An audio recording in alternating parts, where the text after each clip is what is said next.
start out with asking you about how you first came to the Cape, how you first came to play at the Sandbar. Okay. Well, I was working. I've got a kind of a sore throat. I was working in Fort Lauderdale, and I had gotten that job by accident from I had been working in St. Louis, and this gal said we need something like you in our place in Fort Lauderdale. It was on the Gulf Ocean Mile, and it was I alternated with Kay Martin and her bodyguards, and she was the body, and they took up the stage and they put me over to on the side, but I came on. They served dinner there at the place, and they came on. I came on it from about 8 to 10, and they came on from 10 to 11, and then I came on again from 12 to 1, and that was finished. So I'd go out and check out all the other things. But there was a waitress there who said, you know anything about Cape Cod? I said, no, I don't. I've heard of it. But she said, there are a couple of places that you'd be good at Cape Cod. She sent me a letter, and she gave me two addresses, one the Stones and one was then Hennessy Steakhouse. Now it's down the road, Lower County Road, and they both were interested. And then Hennessy was afraid that I might tell some risque stories, and he'd had a guy that did, and that doesn't go well with dinner, and it doesn't. So he decided to do something else. I think he got a piano player or something. But Stone sent his parents in to see me, his mother and his stepfather, Warrens, and they called me up. They said, you'd be good at the Sandbar. I said, we're going to recommend. At this time, I was playing for dinner. Now, are we on camera? Yeah, I think, yeah. Okay. This time I was playing for dinner. And during dinner, you don't do lines. But there are a lot of guys in Fort Lauderdale and girls who did piano. Some of them were duets, some of them were singles, did piano, and they did some music, but they did a lot of lines, what we called lines, jokes. And I wanted to do that. And but I didn't try to do it during dinner. So I did a lot of, Melancholy Baby and a Whiff and Proof song and all that kind of stuff. And that's what the Warrens heard. And they called me up to the table and said, we're going to recommend you to Bob Stone. And they came in one other time later, and they said, have you heard from Bob Stone? I said, no, I haven't. They said, well, you will. So I finally did. And we made a deal over the phone that I was to come in. This was in about February or March 1960, and I came in that summer. And the Warrens and the Stones came in. And I'd heard about the Sandbar, and I heard it was kind of rowdy, and just a lot of music and hell-raising. In fact, my wife's cousin hung out there, and he said, "Oh, Rock, you ruined the Sandbar. You tamed everybody down," and so forth and so forth. But I was determined I was not going to have that. I was not going to have I was trying to do lines, and I knew that I could do it, So right the first night, I started trying a few lines. And it was really funny because Stone had come in with his parents and a lot of other people. They had a table of about 10 or 12. And I did a few lines and a little risque. And Mrs. Warren, his mother said to Bobby, she said, this isn't the person we heard in Fort Lauderdale. And Stone said, well, I think it's pretty good. Ha, ha, ha. And that was 45 years ago. Must have been some good jokes. Yeah, must have been. I wonder what they were. I should have written them down or something. I'm probably still telling them. Yeah. What was going on there before? You said it was pretty rowdy before you even showed up? Yeah. I heard people swing from the rafters, and and everybody wanted to sing for Boston, and all that stuff. And so I said, well, we want to have a little of that fun too, but I want to do a show here, and that's what I think I'm hired for, and that's what I intend to do. And they did have a guy, was there about 5 years. I can't think of I can think of his name, but right now I can't think of his name. But he was there about 5 years. I came in '60. He was there in the mid-'50s for about 5 years, and then 2 other piano players came in, and they just played sing-alongs. Well, one was Russ Kelsey. He was a jazz pianist. And the following year, they had a guy who he wore a derby hat and did sing-alongs. So that's what they were up to at the time. And so that's what the Warrens thought I was going to do, too. But I had different plans. And they worked out. So that's how I got the job at the Sandbar. And it worked. You obviously liked your line. Yeah. So what kind of an act did you establish? What was an average night like then when you first started? About what I do now. I do a few jokes and I do a few songs to let them off, And now it's much more refined. And at that time, it was hard. A transition from one to the other is hard. Now I've got it down pretty well. I know how to make this transition, and I can go from. Well, for one thing, my wife said, and she coached me at one point. Said, "You can't mix a nice song, like something from Phantom of the Opera or something like that, with a dirty joke. That doesn't work." And I agreed. So I've cleaned up my act since then. In the old days, and they regretted it. They wanted to hear the dirty stuff. But for one, there's one other reason, is you can't mix the pretty songs with dirty jokes. The other reason is kind of selfish, but people who are scouting you for another job say, "We like to have them at our country club, but Mrs. Murgatroyd would never put up with some of these lines." So I don't want them to say that. Even now, I say I'm available for country clubs and even church groups. But I said, if you're a church group, you won't hear some of the lines you hear here at this nightclub. I want to reassure them, because there was a time I may have been considered a dirty show, and that has bothered me.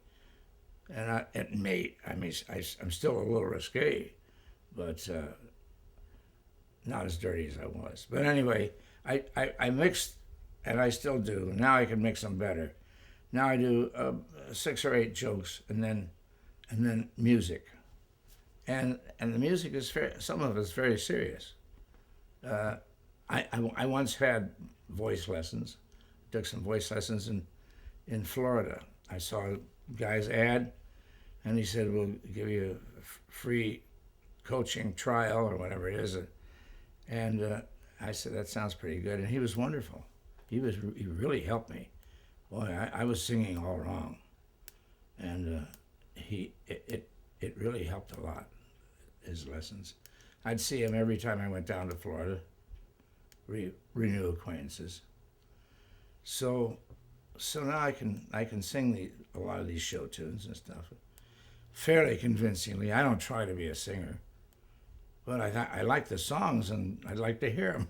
It sounds like you do a great job, and from what I've heard, you sing a lot less of the show tunes now than, say, when you first started. We talked to some people who said you used to play, the first act and the first seating. You'd play one show. Oh. You remember that? Well, maybe so. I think I used to. Yeah, I used to. For instance, I'd tell the story of a show and do a lot of the songs. I one time spent a lot of time on tunes from South Pacific, and I'd tell the story of South Pacific. Yeah, I would spend a lot of time. Particularly at one time, I used to play at the Lighthouse Inn one night a week, and for those people, I did a lot of show tunes. Of course, not so many lines. But now I consider my show about 60% comedy and 40% music. And the other thing besides the vocals and the good songs, these are songs, I try to pick up songs you don't hear anywhere else. Because let them buy, if they want to hear a song done right, buy the record or whatever. You're going to hear it done right, not me. But there are some songs that I can do pretty well, and then you're not going to hear anywhere else. And I get a lot of requests for those. Even the one I wrote, I get a lot of requests for. But there's one other thing I do that I'm not a good piano player, but I can play boogie woogie piano very well. And nobody else can do that. Almost nobody plays that. Not that anybody cares, but... Well, at the time, was that rare when you first started, boogie woogie? It's more rare now than it was. Boogie woogie was a big craze in the late 30s and early 40s. It's kind of a long story how it was discovered, but a wealthy jazz connoisseur found these guys playing.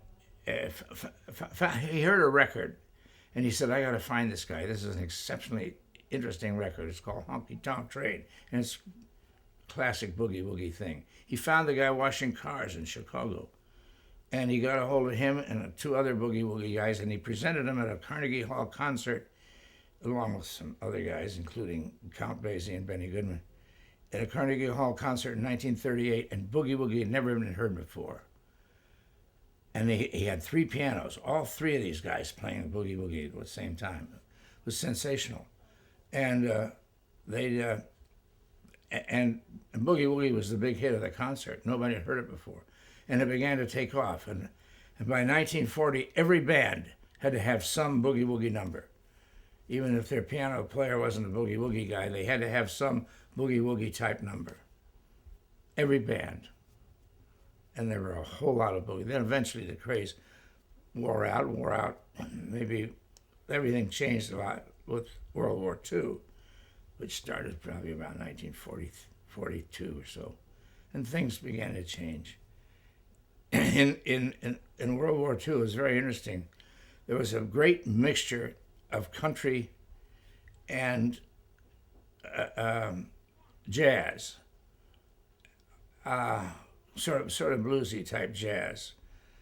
And that eventually got mixed in together, and it became the thing that it became rock and roll, but it was before, a little bit before that, rhythm and blues. It became rhythm and blues, and then it became rock and roll.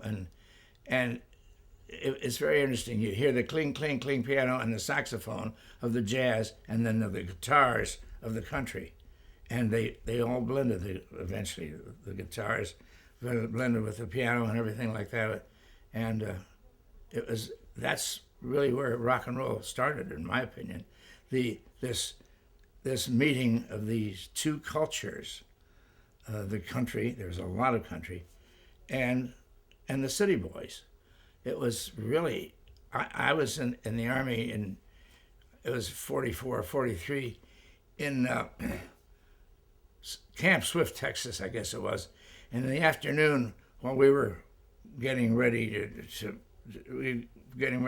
finish the day, training everything, some of the guys who got off earlier would be down in the PX, and you'd hear their music coming up. And every other number, they'd change off. It was like there was almost a tussle over the jukebox. First you'd hear a Harry James number from obviously the city, and then you'd hear a country, particularly Pins and Needles in My Heart. That was the big one. And it was like these guys would fight over the jukebox, the two different factions. But eventually these things got together, and that's what became rhythm and blues, and then rock and roll. And so would you say that you played in order to kind of not pander to, but to play to those tastes? I mean, you're playing some show tunes, which are obviously very popular. We've heard that people came in, and the sing-alongs, the show tunes that everybody could listen to, maybe even sing along with. And then you've got the boogie woogie, which is kind of like the party music, right? So, yeah, you're kind of catering to all these different factions in a way. Yeah, I'm really not trying to cater to them. I'm really trying to do what I do best, and hope that they'll like it. If I were really catering to people, I would learn all the top 40 songs, I suppose. But I gave up on that, and I gave up on that. Before 1965, I learned every song there was. I went all the way back to 1900. Every song, I took the top songs of that year, say 1922 or something like that, and I'd learn every song that was popular that year. I can do all the oldies. I have a tremendous repertoire. And then when I started telling jokes, I just didn't have the time for all the new stuff. So I said, well, I'll concentrate on stuff that I really like and stuff that people might like, sure. And the show tunes are kind of different. And they show off that you can sing. But mostly what I try to do is make an interesting medley now. You can take one song and do it, well, why do that song? But if you put it with a couple of others, those songs kind of work together, and it enhances their interest a lot. So I do a lot of medleys now, just to try and keep it interesting. Because one song has to be damn good to hold itself. But if you put 3 or 4 songs that you like together for a certain reason, they have a theme, it works pretty well. So that's what I do. I have in every show there are 2 musical numbers and 2 boogie woogies and a sing along, plus about 6 strands of jokes in between, and the jokes are anywhere from 3 or 4 to maybe 10, and so I'm going back and forth all the time. Keep them up there, keep them interested. I know when I was a young man, I went in and a guy started where they did comedy, and a guy started singing. I said, I didn't come in to hear this song. The guy was good. He was a good singer, but I wanted to hear something funny. I wanted to laugh. And I know that there are a lot of guys that are like that too, that come in and, oh, why is he doing that? I came in here to hear something saucy. But the women don't feel that way. They appreciate a pretty song. They say, well, we like the jokes, but we like it when you sing that song. Oh, that was nice,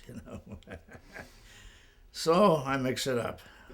Well, it's obviously very popular. Now, in 1960, when you first came, was it as popular? Did you build the business? I mean, apparently we've heard stories that there were 2 seatings and there were lines out the door. I mean, at one time, yeah, but that may have been true all over the Cape. But it's true. There were, yeah, there were times maybe in the 70s and 80s, at least 3 nights a week when people were waiting out on the lawn, and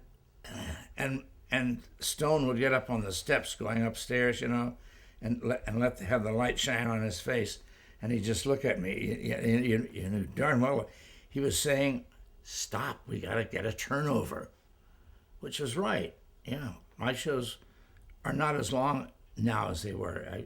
I've shortened them just recently, but they were probably too long, and that's no good. I should have been on.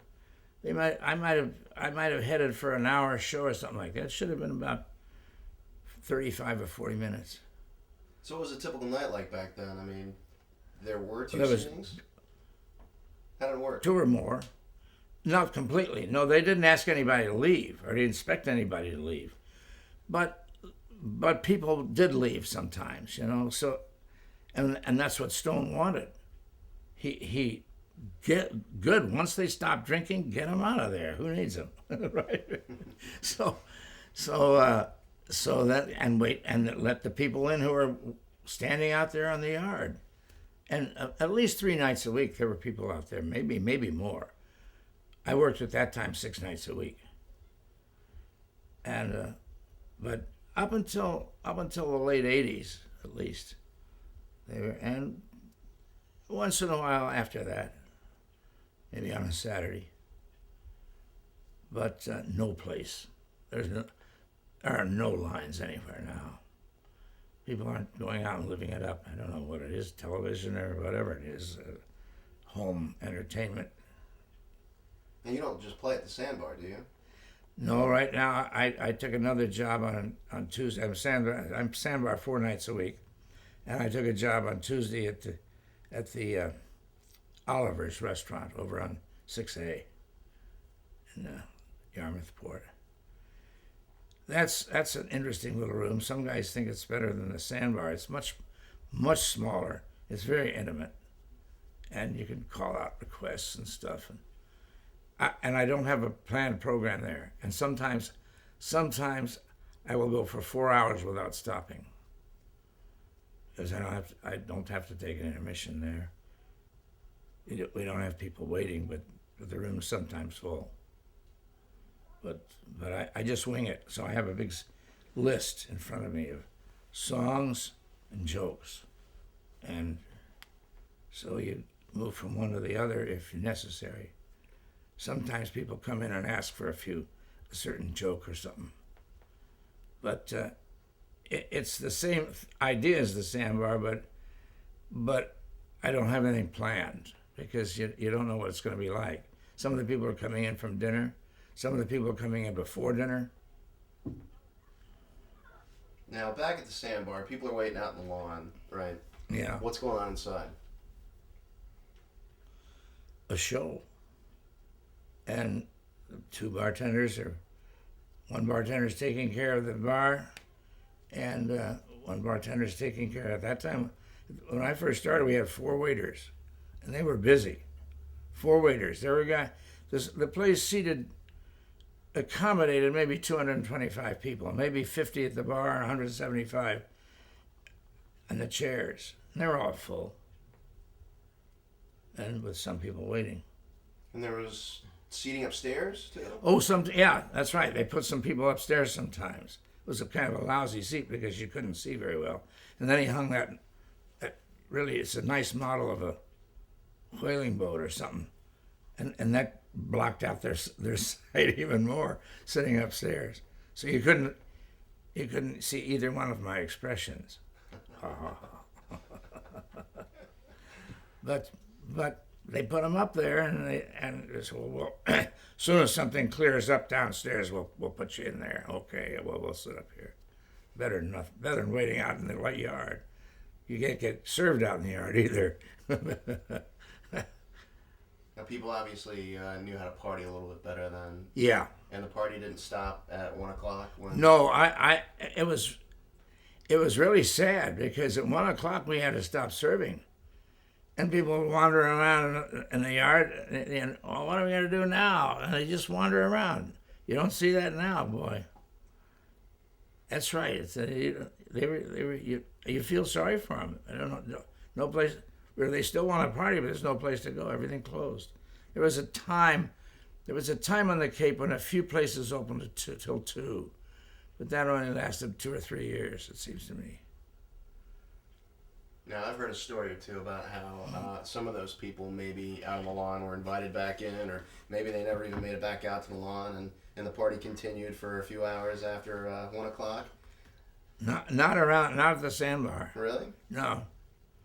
No, the waiters may have, yeah. The waiters may have. So did anybody adjourn to somebody's house? Yeah, sometimes over here. Sometimes they'd come over here, live it up. Yeah, and some nights, maybe it didn't have anything to do with the Sandbar, but we'd start drinking at 5 and finish drinking at 5 in the morning. We'd feel lousy the next day. But one of my friends, Mac McLaughlin, has the neatest story. He said one morning he left my house after we listened to the Most Happy Fellow. And that's 3 records, 3 LPs. So it's about 2 hours and 20 minutes. And we listened to that because it's a damn good show and beautiful singing, beautiful songs. And I'd pull the shades down to keep the thing going. And he said, I drove home and I'd see these little knots of children waiting for the bus, the school bus. He said, oh, That is too much. I just that story tickles me, that how it hit him. These little knots of children waiting for the bus, fresh faced, cleanly scrubbed, and he's stumbling home in his car to sleep it off. I love that story. And now he used to rent the house down here on South Main, right, where the Lehans live now. Didn't you play a party there once? A couple people played a party out in that Florida room. I don't know where do they live? 37. Just right before you get to the corner there. Oh, the Murrays used to live there? Oh, yeah. I don't know. We may have... I don't think they had any... They had a lot of parties there. I remember that. I don't know whether they had a piano, though. I don't think the people who partied there particularly wanted to hear me. They'd heard me enough. The help had. There was a guy in the other night who I guess he worked at the bar here, the Sandbar, in about 1962, and he was telling Mike, the bartender, about how they'd go upstairs and sit around up there and party all night. But and sometimes at that time, my late wife and I would party with the help, various places around here. But I don't. The only time I'd play for another party would be a private party somewhere, country club or something. And that's what I do. Now, you've played some pretty high-profile parties. I've seen the article at the Sandbar about Gerald Ford and... Yeah. Yeah. What was that like? Well, it was weird. I got out there, and I didn't know when I was supposed to go on or where I was supposed to go. And I kept trying to call. It was in the middle of two government crises. And he was supposed to come to this party that was given by Vail Associates. And I couldn't get a hold of them. I didn't know what I was supposed to do, where I was supposed to go. And I finally got into my hotel room, and there were no towels. I had to use my undershirt. I took a bath, and there were no towels. I used my undershirt to dry off. And finally, I told the operator, I said, "You've got to put me through to Peter Seibert. I'm entertaining for him and the president tonight. I don't know what I'm supposed to do." So she did. And they said, "Get right over here."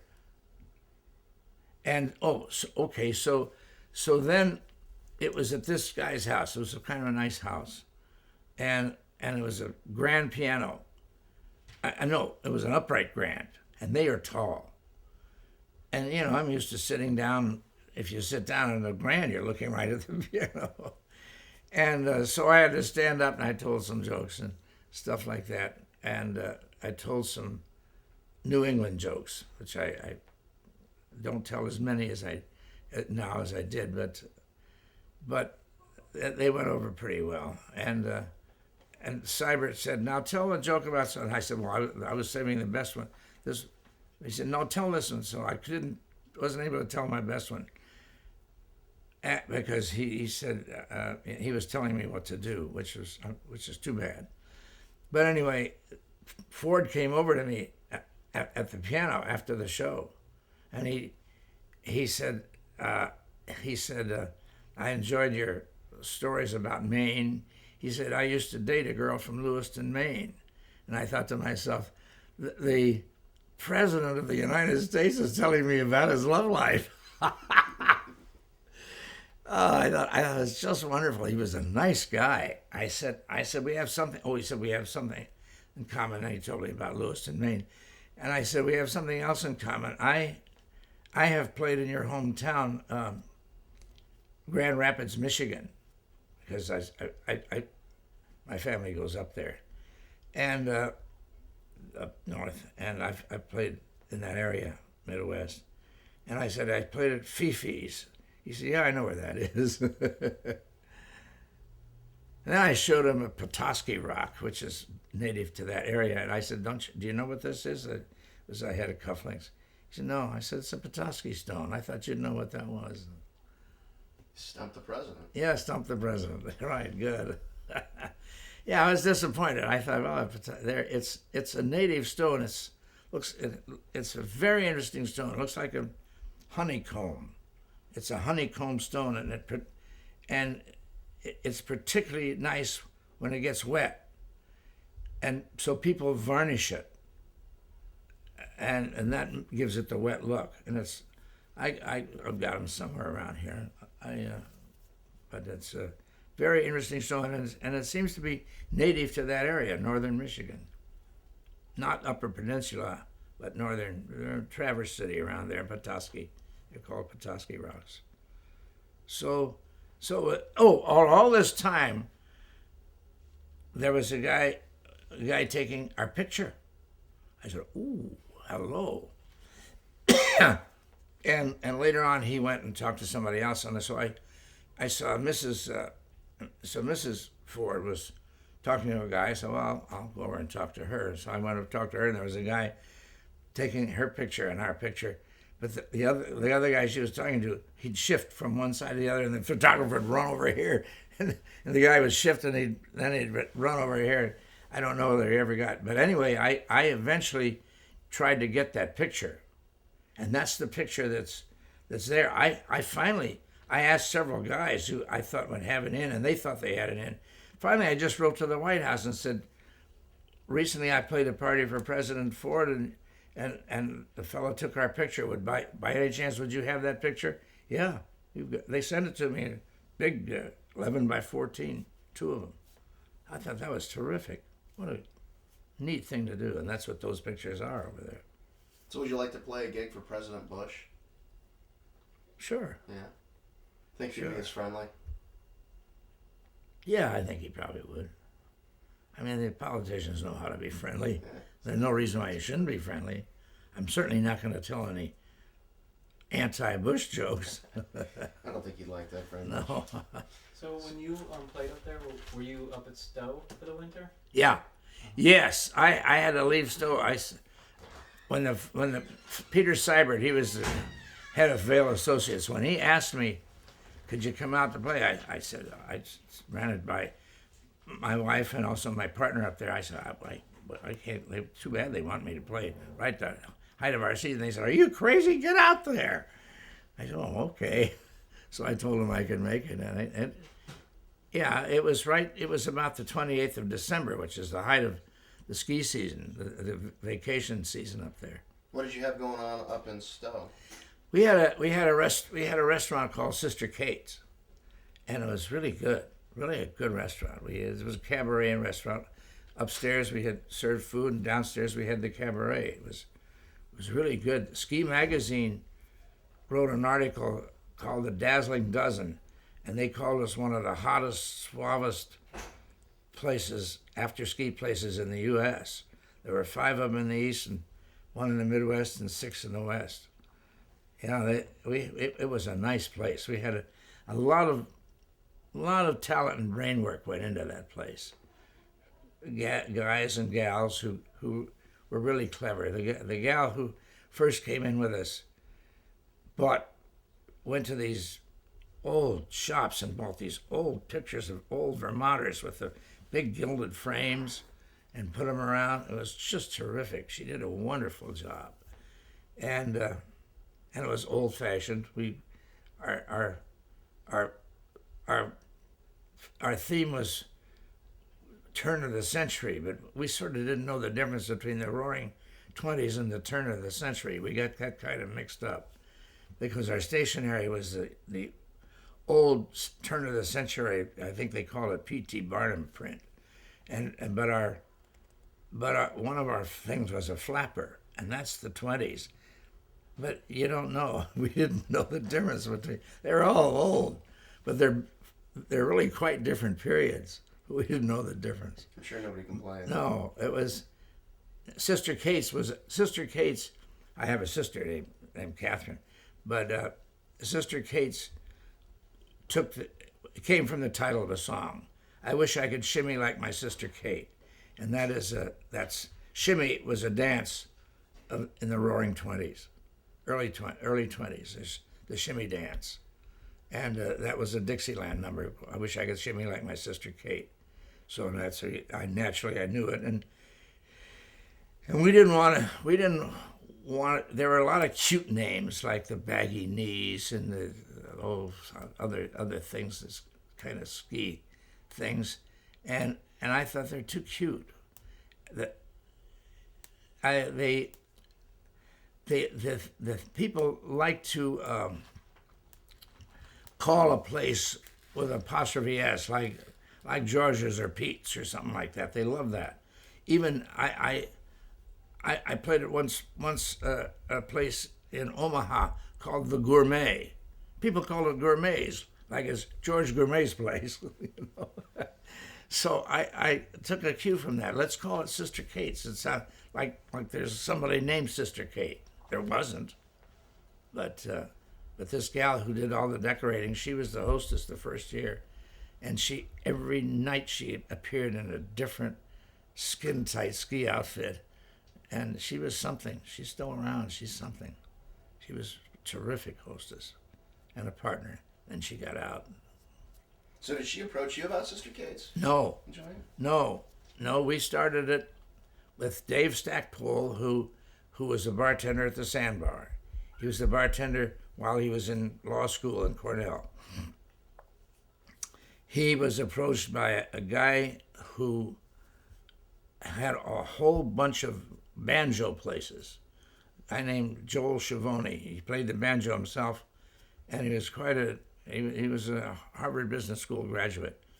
And he and David and I, Joel said, let's don't have a banjo place because people will come in for one night. And they said, well, we've heard that, but they'll come in and see Rock King more than one night. So let's get him involved in it. So that's what they did. They asked me to come in on it, and then Joel had to get out. He was so busy. He had taken over from the Red Garter, but he was paying them a lot for a franchise, and so he had to get he changed his name to the Father's Mustache, and by the 66 or so, he had about 10 or 12 places around the country, and I think maybe one in London. He was really an entrepreneur.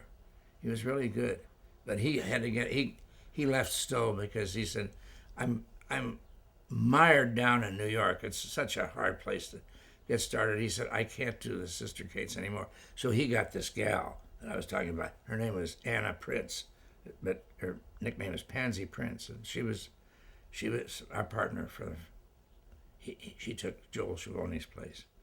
And her husband came in as a small partner, and he stayed in for a while, but he got out too.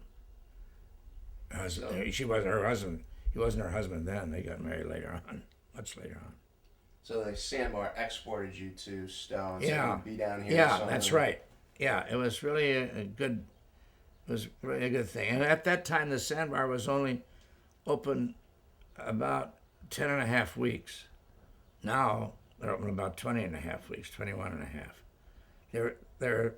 Now there are about 5 preseason weeks and 5 postseason weeks. But then it was only about 10.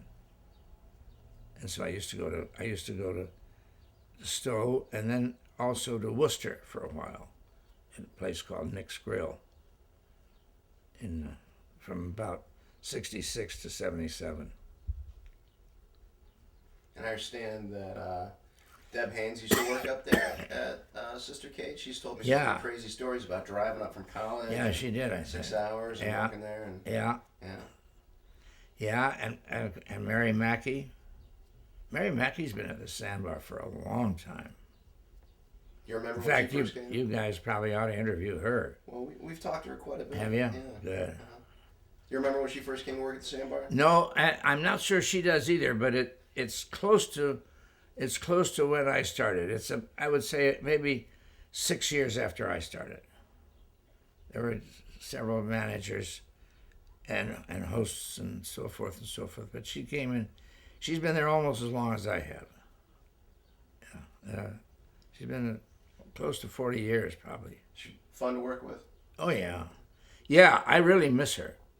I really miss her because I know what she likes. I know if I do a song, I know one person who will like it anyway. And so I've made up a lot of medleys that I know Mary would like, and medleys of some of her favorite songs. Yeah, I love working with her. Yeah. Had some pretty interesting people to work with, it sounds like, at the Sandbar over the years. Some real Yeah. characters. Yeah. Anybody stick out in your memory? Bartenders, managers, anybody? Yeah, a few do. There was a guy, a Southern guy. Oh, I don't know why I can't remember his name, but he was an easygoing sort of guy, but he had a good sense of humor, and he would judge people by what they drink, and he'd tell after we sat at the bar later on, he would talk about what so and so was drinking. Usually, he says, now you can tell if a girl is almost her first drink. I can't think. I wish I had it at hand, because there it is. And then he'd say some horrible drink like some classy whiskey with ginger ale, and I mean he'd make fun of what these people were drinking, and he'd really pinpoint it, and he had a jolly sense of humor. He was a funny guy, and he hasn't come back to any reunions. I don't know what's become of him. So you guys have had Sandbar employee reunions, huh? Yeah. Yeah. You stayed in touch. Well, they might have been Lighthouse Inn and Sandbar both, Mm-hmm. but they've had a couple. Yeah, they've had a couple. They had a 25th, and they produced a little kind of a keychain for the 25th, I think it was. And yeah, there's been guys who've come back for that. It's pretty incredible. I mean, we've talked to a lot of people about all these places around the Cape that have come and gone, and here we are, the Lighthouse Inn, the Sandbar. Not only are they still around, but they have the same, people running the place. Yeah, the newspaper has every now and then names a few places like this, and I've seen the two articles in the last 4 or 5 years, and there was one this past year, and it wasn't too long ago, and they named only about 5 or 6 places that had been in the family like over 50 years, and the Lighthouse Inn was one of them. Only about 5 or 6 places, and they named them, who the places were that had been in business with the same family, but the Lighthouse Inn was one of them. I mean, it's just kind of what has gotten us interested in this project to begin with. I mean, What is it about this place that has kept it going so strong for so long? What do you think it is? Well, it would certainly be the Stones' concept, for one thing. This is what he wanted. As I understand it, now he inherited the Lighthouse Inn from his mother and maybe stepfather, or whoever it was, but he took it over, and he built the Sandbar himself. I mean, I don't know with his own hands, but he had it built in 1949, I think, and I'm pretty sure, and it did well enough so that he's added the 2 porches. I don't think those 2 porches were originally there, but he did well enough. So I have to say, I mean, he knew what he's doing, but he also is very interested in the innkeeping business. He's been an officer in the innkeepers associations.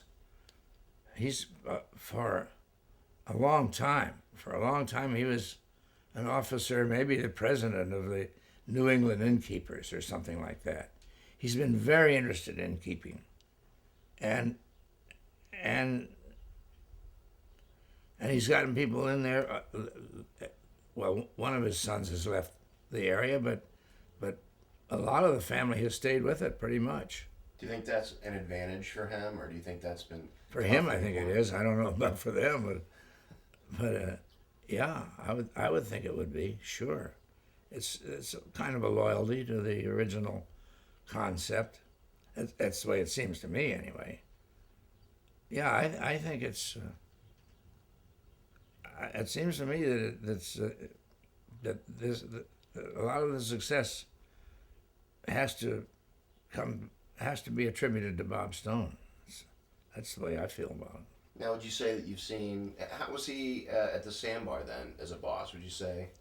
Yeah, he didn't hang out at the Sam. He didn't take He didn't take any managerial positions. I can't remember who did, but he had managers, guys who managed the thing, but he would always drop in and look it over, and he could sit there and glower around the room and cast a pall over the room because he'd just stand there and stare around, and particularly the helps. Oh, I hope I'm doing okay, But he, up until fairly recently, he'd drop in a lot. Check it out. But that was his baby. Yeah. Yeah, we've heard him, described as being at the Sandbar quite a bit. Whereas Mary Stone was up at the. Oh yeah. She didn't take much interest in it. She liked the classical, more classy, elegant piano music. Okay. But yeah, Stone was, and he was really good to the waiters. He loved them. If they got in trouble, it was his greatest thing to help them out. If somebody wrecked his car or got arrested or something like that, he was right there for him. Yeah, he was. My late wife, came up with a name for him, and people called him that for a while. She called him that all the time, Big Daddy. She called him Big Daddy. You don't hear that anymore. It's too bad, because he was Big Daddy. And she hit it on the nose. She just called him Big Daddy all the time, to his face too. He thought it was pretty good. Well, we've heard plenty of stories about him helping other people out. Yeah. The names. That's right. Teddy. We've talked to Teddy. Rudy, former baker at the Lighthouse Inn. You recognize any of these names? Bill Seidenstricker. Yeah. From the Inn. Yeah. Sounds like he's really kind of helped a few people get started on their own. I'll bet. Yeah. It's played a pretty big role in a lot of people's lives. It sounds like it's pretty remarkable. I just heard a story this morning from him, on him. I was talking to Veronica Worthington. Do you know who she is? She lives a couple hours down. Yeah, and she has worked at the Sandbar as a car parker at times, and also a broom. And she said this morning that she said, I think he was going to buy something and give it to me. And she's involved in planting and plants and stuff. And she said, he put in a bid on something. He didn't get it, but I think he did it for me. So, I mean, this had to be in the past month. So he's still got it. So now you work with Deb Haines. What's she like to work with? Well, she's fine to work with. She's it's kind of serious, I think, and worries a lot about money. I think they all worry a lot about money. But she worries. She thinks about money.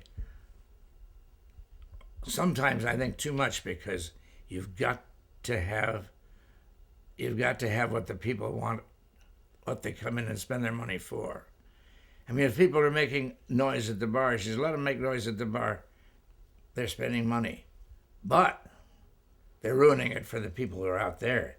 Somebody comes into the Sandbar and says, this is a dump.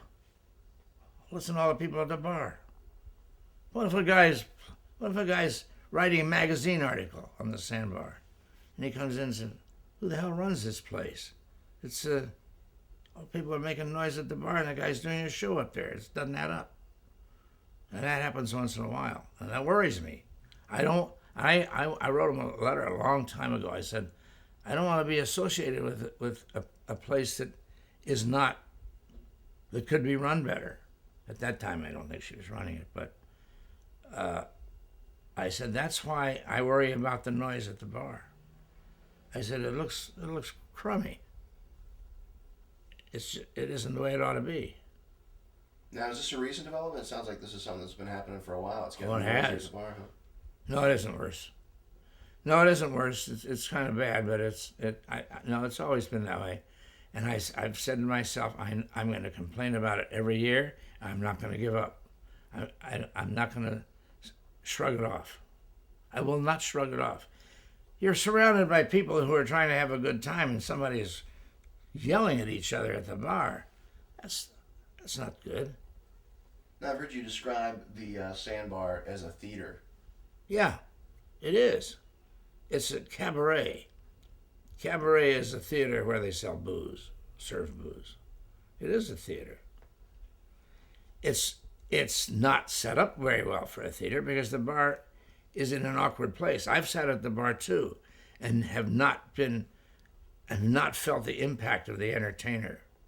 It's hard to sit at the bar because the bar, there's a path across the sandbar from the door to the porch, and anybody on the piano side of the path is in good shape. But back of that, with waiters going in, customers coming in and out, and of course the service bar. The service bar is in between the bar and the piano. So it is. I'll admit it's very hard to pay attention at the bar. It's hard, particularly after a few drinks. It's hard to call those the cheap seats. Yeah.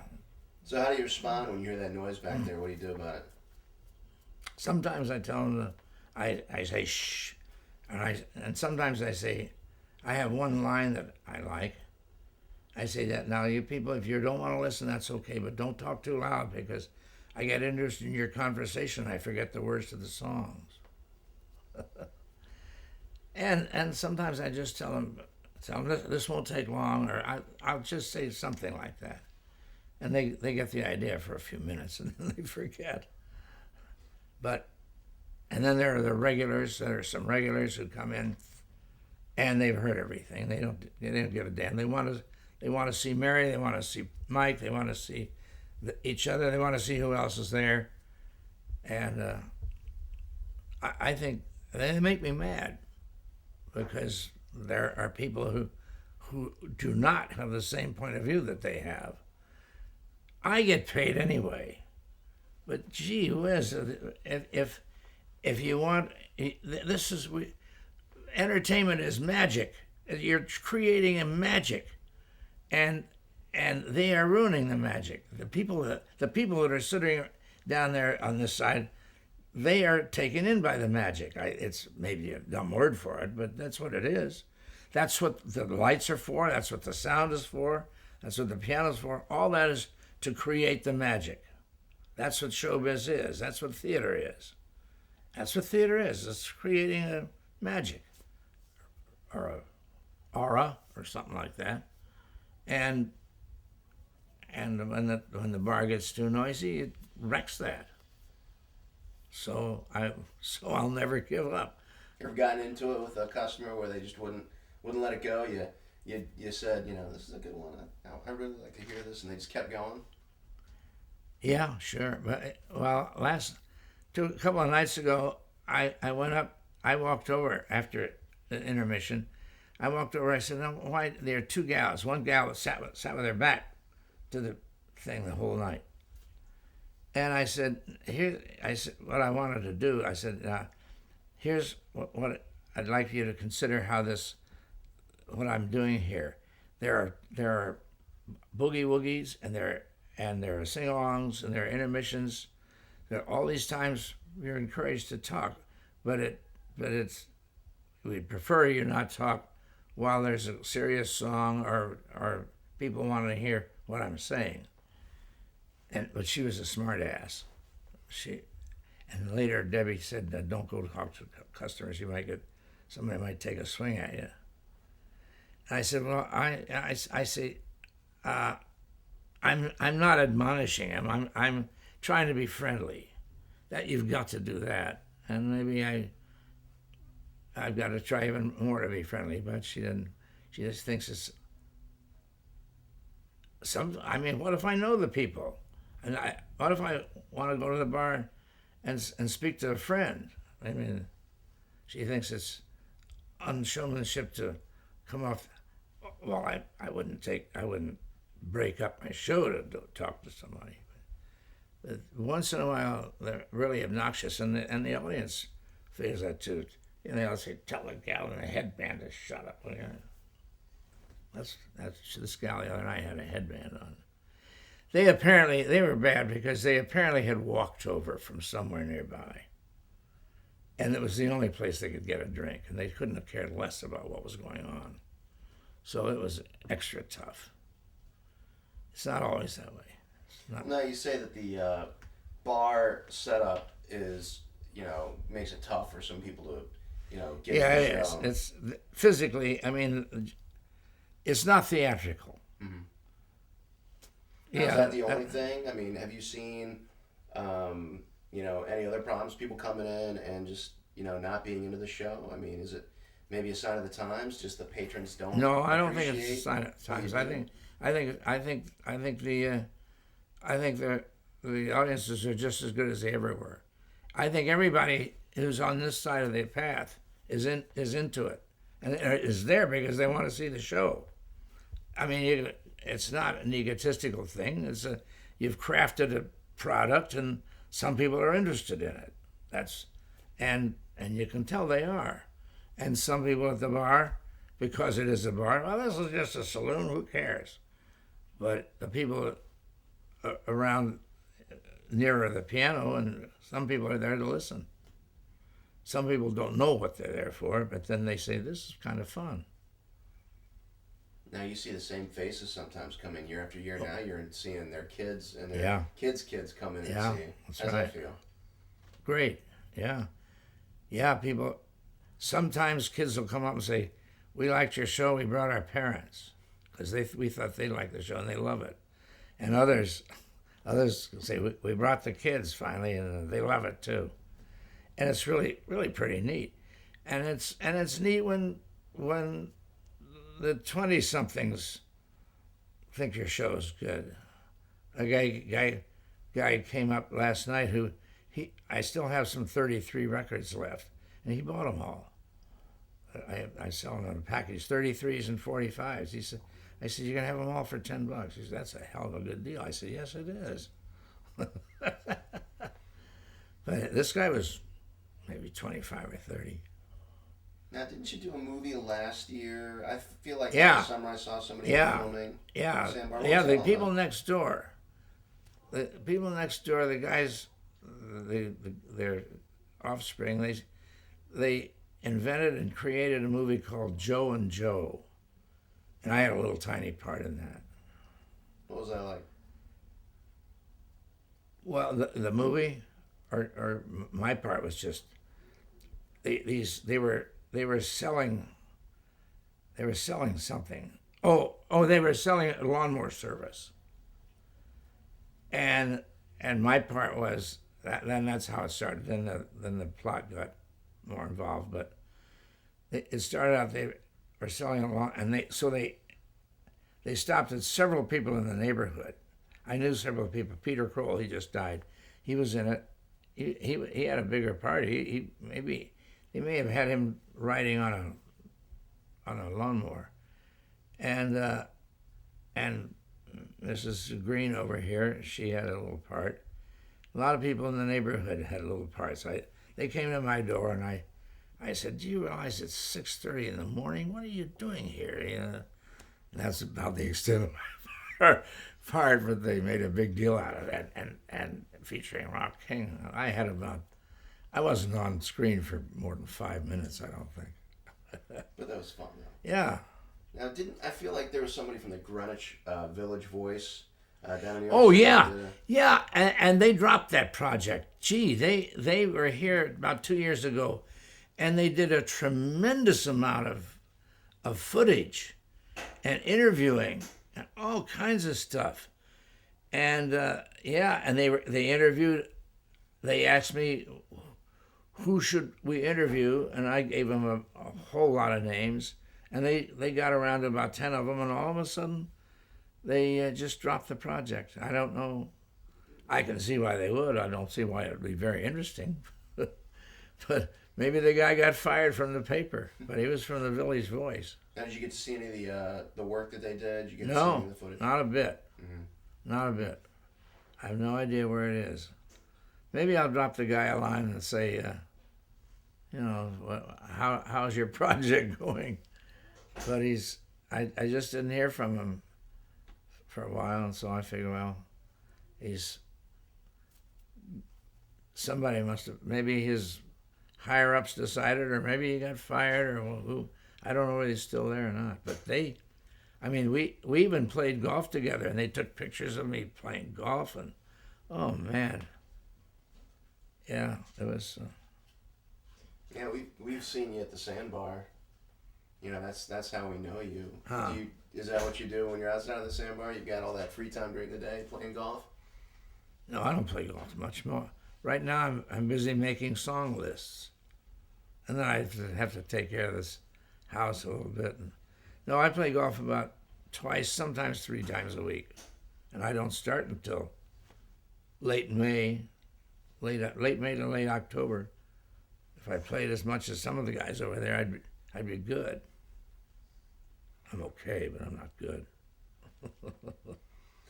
Well, one of the other things that we're really interested in is, I got 0 minutes. All right. So we'll just switch tapes. Okay. Kind of the biggest question we have is talking to family members. Everybody has, kind of a different answer to that.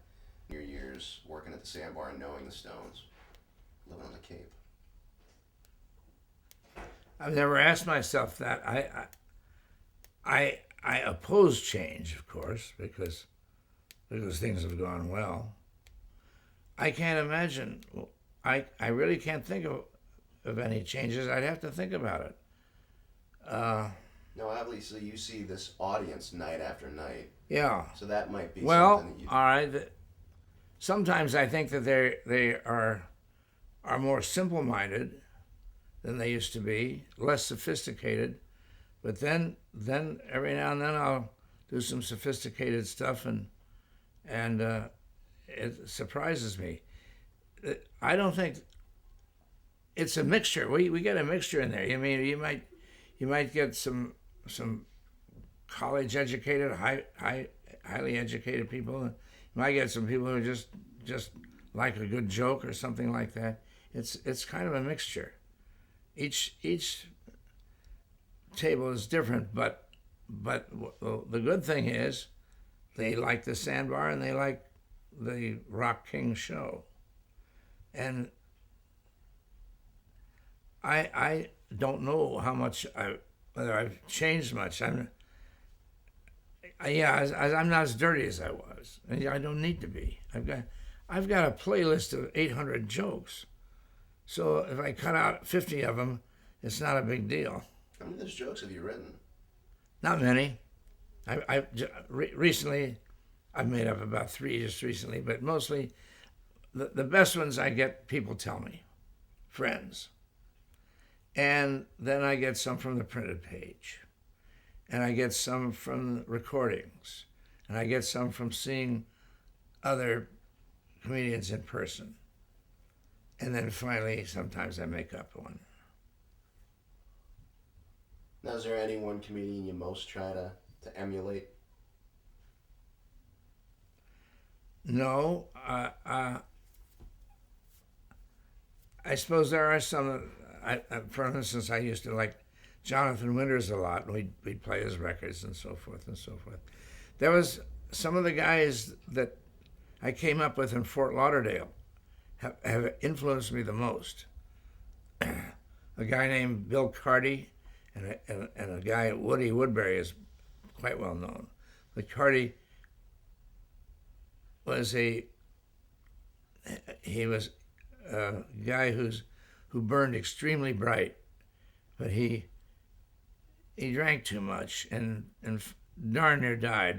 But he's still alive, but he finally gave up the business. But he was very clever, very inventive, funny guy, and I took a lot of pages from his book.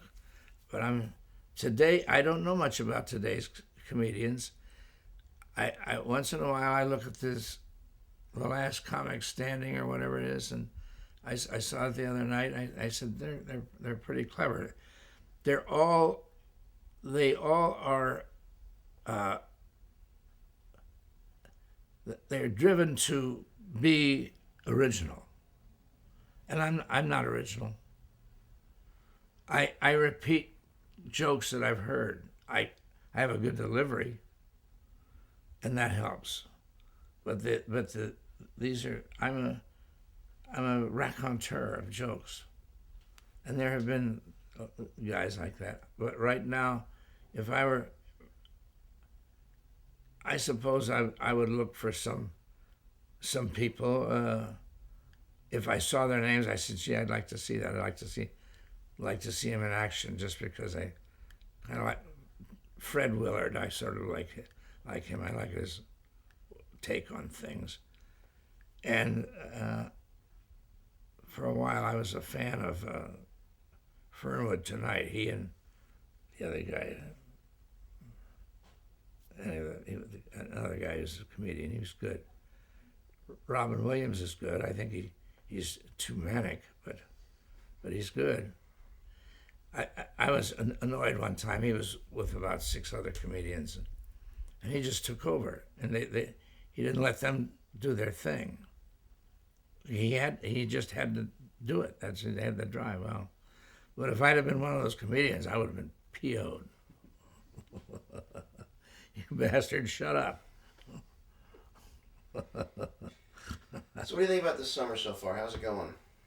I think it's pretty good. Yeah, I think it's pretty good. Now, what year is this for you? 45. Yeah. Feel like you should get a medal or something for that? Maybe when I'm 50, when I get 50, maybe I should get a medal for it. So 5 more seasons? Yeah. And then maybe 60. But 50 sounds pretty good. Kind of reminds me of something. I feel like somebody told me once that you might have some high 8 footage that we might be able to use from a birthday party. Did you have a big birthday party? Some video footage. Maybe 80th birthday party? No? Not that I know of. Somebody told... What kind of footage would that be? Us, some home movies. No? No, I can't think of any. No. Well... If I think of any, I'll try and contact you. Yeah, I was misled, of course. It might have been... I feel like it might have been Mac or somebody. Oh, you talked to Mac? Yeah, we spoke to him the other day. Yeah. He had some pretty good stories about, hiding behind the cigarette machine in the sandbar, waiting for the inspector to walk by. No kidding. Yeah. Yeah, I get some of my jokes from him. He tells some excellent stories. Yeah. We had a little gang, and he was in the center of the gang. There were about 6 of us guys, and our wives, and he was the one who said about the kids waiting for the bus. But we'd come over here and listen to records, and we'd dance and we'd drink and have a fine time. Yeah.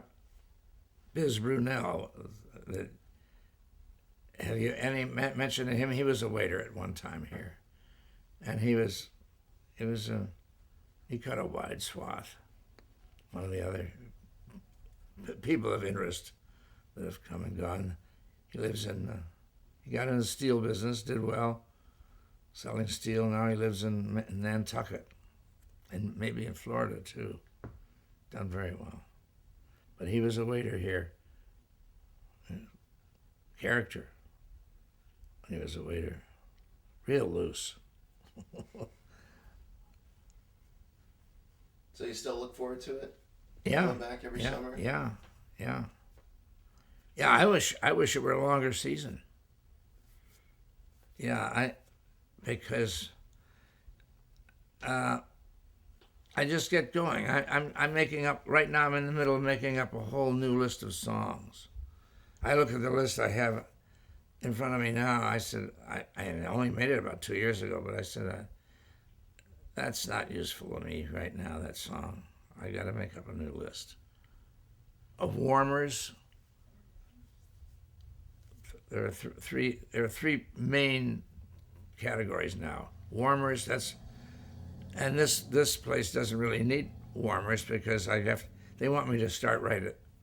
Deb wants me to start in as soon as possible on my planned show. It used to be that I'd wait until there were pretty many people there, and so I'd do songs which I call warmers, things that interested them, or that were very familiar, something like "As Time Goes By" or something like that. Everybody likes that. So, and then another one is pot boilers. So you're up there and people aren't particularly listening, so you just play a lot of songs. And then there are some which I feel like doing myself. I want to do. And that's the third list. That right now is what my list will be. But that's more for Oliver's than it is here. There are no pot boys, and everything's warmer over there. But sometimes it's late in December. There are only a few tables left, and most of them have paid their bills anyway. But they just are having fun and they don't want to leave. So you play what you feel like, or if nobody's paying any attention, but after 11:30, or it's the third show. I prepare a third show, but I don't always do it because there are not enough people that are really paying attention. So then you do the warmers. You're hired till at least 12, so you got to do something. So you do the pot boilers, songs that always go over. Perfectly good. They sound good. They sound good. They make a good background sound. Oh, that's a nice song. Then you go on talking. But that's what I'm working on now, my list, and it's taken a lot longer than I thought it would. Boy. Is that the list on the piano over there? Yeah. Yeah. That's right. That's an example. How do you go about making a list like that? Do you listen to the tunes on your records? No. Play them? No, I already have the list, and I select songs from the list, the master list, and it's just I make it from other lists. That's what I do. But some of them I say I don't really know this song well enough to present it. Some of them I'd like to put in my show, and I'm worried that I don't do it well enough, and I have to work on those. I've been working on a lot of them lately. And I know people would like it if I did it, but I'd hate to get in the middle and even forget a word or something like that. So that's what I do now, is brush up the things that might be good. But I'm doing it. I'm working on it. I'm not sitting around playing golf. Well, one of the questions that we've kind of had to ask ourselves once we started this project, and some of the people that we've spoken to, is how they would feel about the Lighthouse Inn if the Stones were no longer running it. Some of the guests have said that they wouldn't come back. Could you imagine working at the Sandbar if it wasn't run by the Stones? Yeah, if they carried on the same thing, yeah,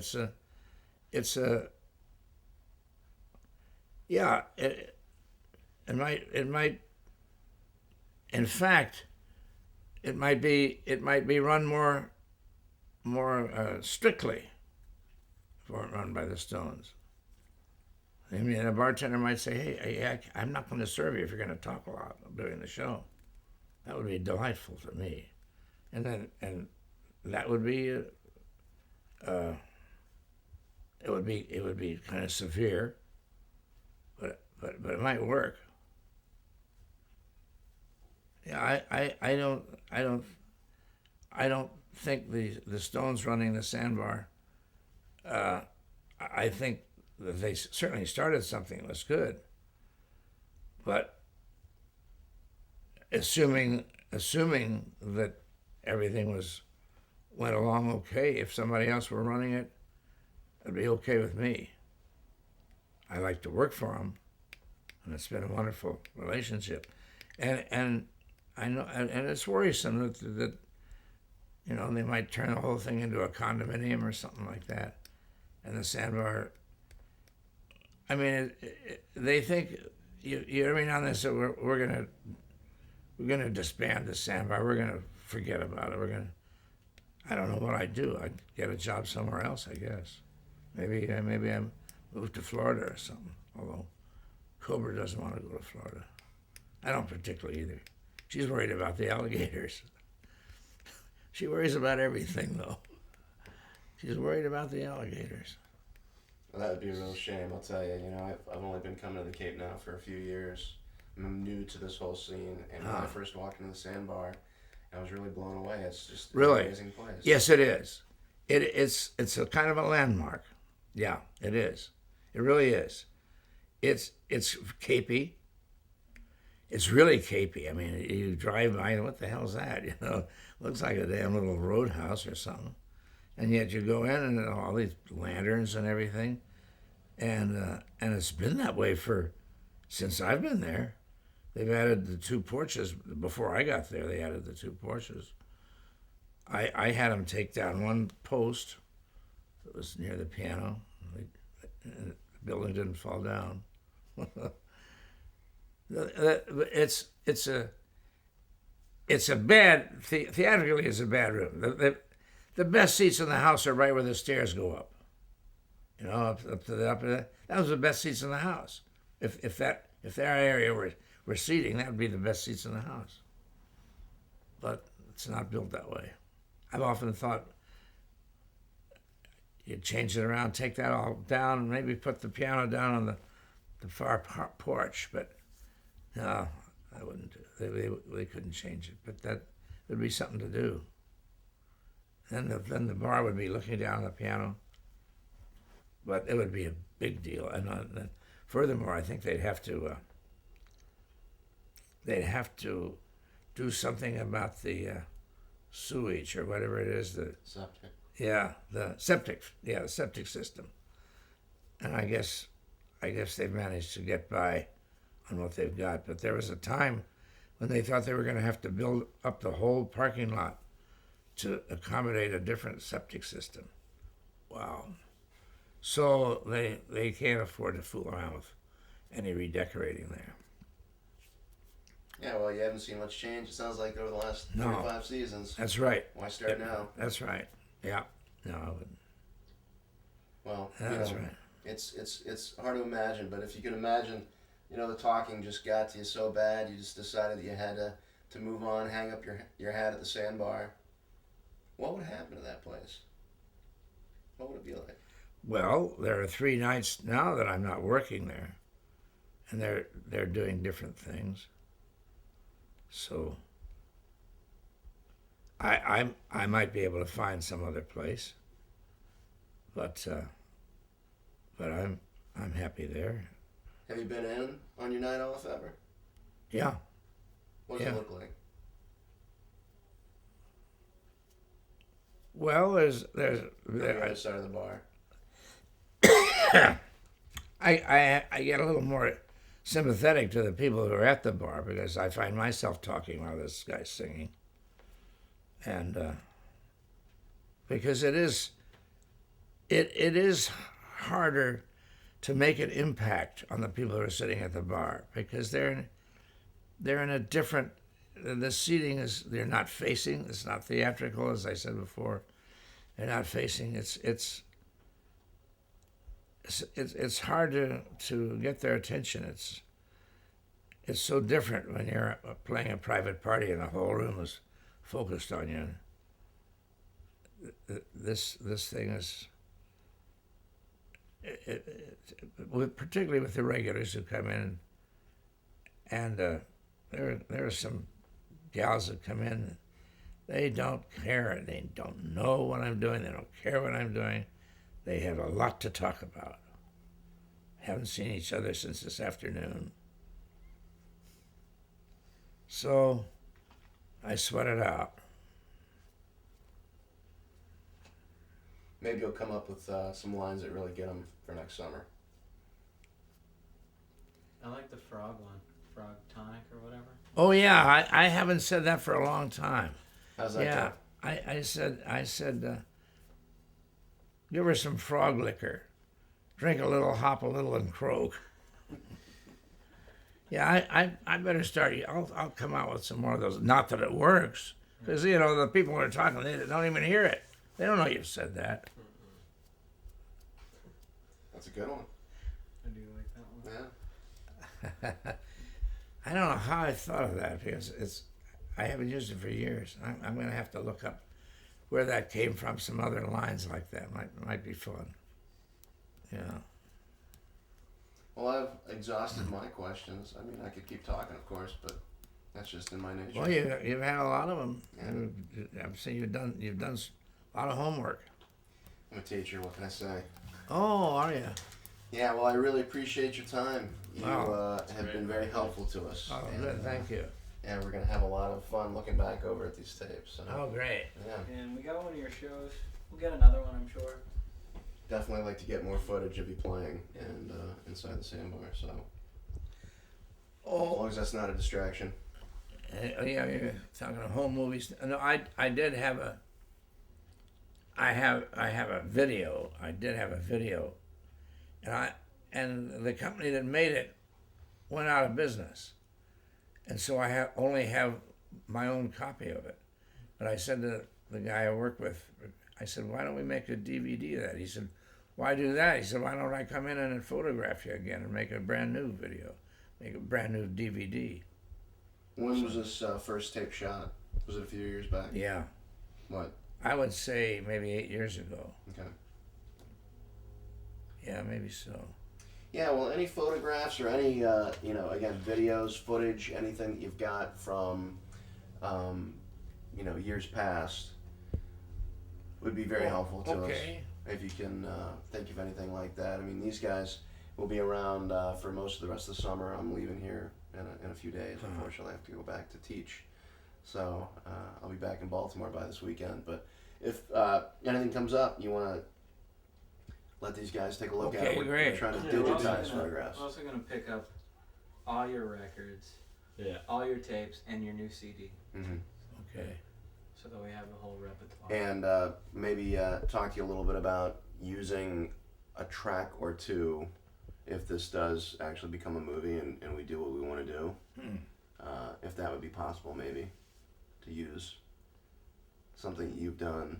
Oh. Okay. So if you think about that, maybe. All right. Yeah. Because we thought about using, something that you've done, maybe something that Ken Manzer's done. Yeah. I mean, you really have been the soundtrack, in the lives of these people. So Yeah. might be something that you would be interested in letting us do. That'd be great. Okay, sure. Okay. All right. Well, thank you very much. Okay, welcome. Good to see you.